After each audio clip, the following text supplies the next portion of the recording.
Danganronpa is a video game franchise that consists of multiple games and anime, novels, and more. The first game in the series, Danganronpa Trigger Happy Havoc, was actually released on my birthday, November 25th in 2010 on PlayStation, PC, and mobile.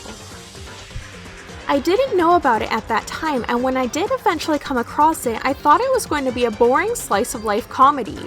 Boy, was I wrong. The first and second games were compiled into one named Danganronpa 1.2 Reload for PlayStation 4. It's hard to categorize them because there are so many gameplay elements present. For the most part, it's a mystery-solving visual novel, but you can openly explore the areas around you. It is also referred to as a shooter, but that's not quite accurate. The story follows a high school student named Makoto Naegi who is picked in a random lottery to attend the most prestigious school in Japan, Hope's Peak Academy. Only the best of the best come and go out of this school, and he's very nervous about attending. Once he goes in the school, he blacks out and wakes up, meeting 14 other students, all of whom are ultimates. Ultimates are the best of the best at whatever they do for work or a hobby. The class is soon introduced to their principal, a robot bear named Monokuma. Monokuma announces that they will be trapped inside this school with no way to escape for the rest of their lives. He does give them an ultimatum, however. If someone manages to kill another student without anyone finding out, they will hold a trial, and if the killer isn't picked out, they can leave the school while everyone else is executed. If they figure out who the killer is, they will survive and only the killer will be executed. In order to give them a push into killing each other, Monokuma bribes or blackmails the students. There is no way to not play his game. Everyone else will graduate. And the killer really is one of us, right? Of course! Okay then. Everyone, close your eyes. And whoever did it, raise your hand. Don't be a goddamn idiot. Why the hell would they raise their hand? You play as Naegi and can wander the school in first-person view. There are multiple areas along with floors in the school, and the further you progress, the more will be unlocked. This is where the gameplay gets complicated. For the day, you can generally explore the school, talk to classmates, and visit the school shop. You can find Monokuma coins to use in the shop's capsule machine to get gifts to give to your classmates. It has a slight dating sim aspect, but not as in-depth as other games.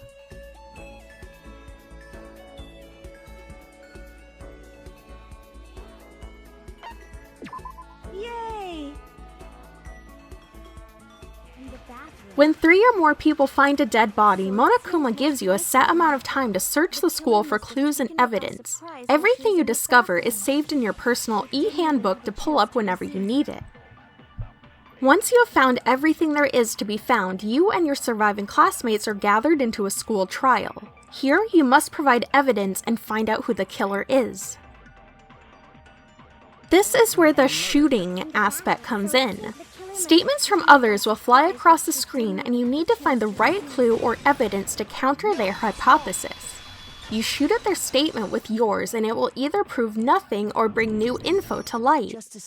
I didn't like this part because sometimes I was too slow at hitting the phrase and had to wait for the scene to restart. With the way things had been damaged, I think we can definitely assume there was a struggle. There's also a Hangman's Gambit where you select letters to spell out an important clue, and a rhythm game to argue with someone who is trying to disprove you.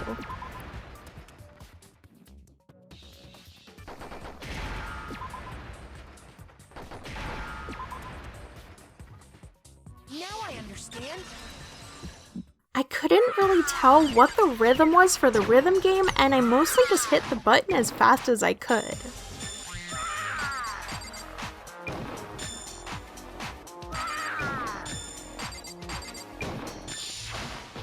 The executions are probably what make Danganronpa so infamous. When you vote against the killer and are correct, you are treated to watching their brutal death. They're not very graphic as the blood is censored, appearing pink, but they are still very disturbing.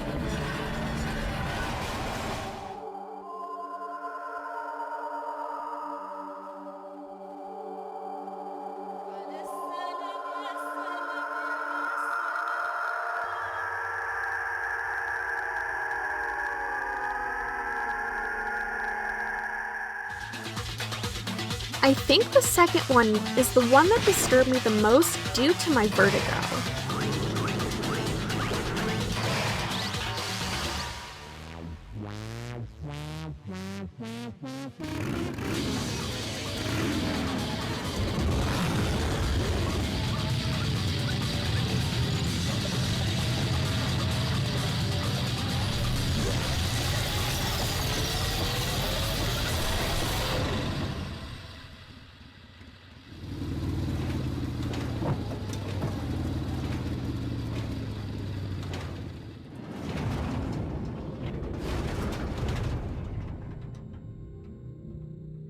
The characters are all very unique in personality and design. Some don't get to be fleshed out as much, but each character is memorable in their own way. They grew on me as the game progressed, and I had my favorite by the end of the game. The voice acting was good for English, but I like the Japanese voices better. The story is solid and very intriguing. I played it for hours on end when I was able to, so I could find out what was going to happen next. Who is the mastermind? Why are they doing this? What is going on in the outside world? What is Kyoko Kirigiri's ultimate skill?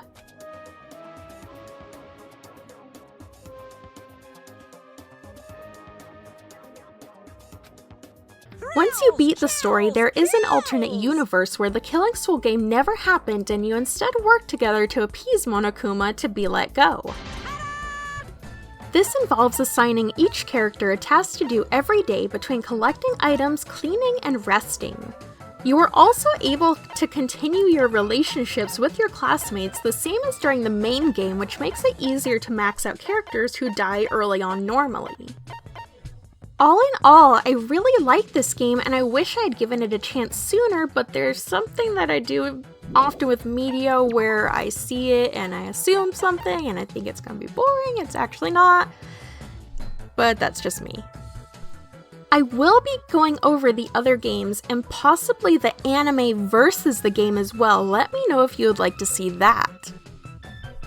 Thank you for watching. Give me a like if you like this video, subscribe if you want to see more, help me out by Redbubble, Patreon. I can't talk. Yeah, thank you for watching.